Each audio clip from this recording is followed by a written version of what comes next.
tao. Kaya nga eh. Ang dating nasunog na rin.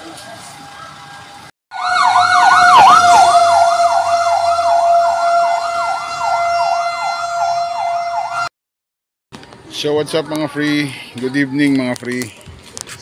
Andito nga pala kami ngayon sa Plainview Elementary School. Dahil doon sa nangyaring sunog kanina mga free, no? So may dala tayong konting tulong. Si Mami nanghingi ng tulong sa mga co-parents niya. Mga konting mga lumang damit ba sa pambata. Kasi merong classmate yung anak namin na nasunugan. So nandito tayo ngayon para ibigay sa kanila itong dala-dala natin na yan. So dalawang plastic to mga free, dalawang plastic, sayang din kasi, diba? Kahit sa ganitong paraan, maliit na paraan, makatulong tayo sa mga nasunugan. Kasi tulad nga nung lagi natin sinasabi, manakawan ka na, huwag ka lang masunugan, diba? Ang hirap magsimula ulit mga free.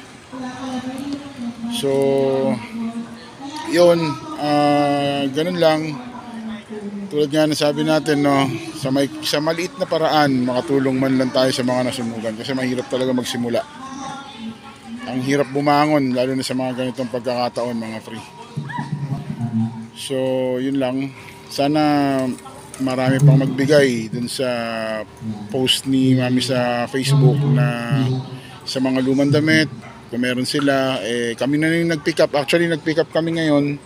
Yung blue plastic na nakita nyo. Ayan o. Pinick up namin dun sa may Victor Ortega, sa may San Rafael. So, salamat po sa nagbigay. Siya na ang bahala sa inyo. So, salamat sa nagbigay. At sa mga nasunugan, laban lang tayo. Meron nakalaan para sa atin. So yun lang, no, update ko na lang ulit kayo mga free.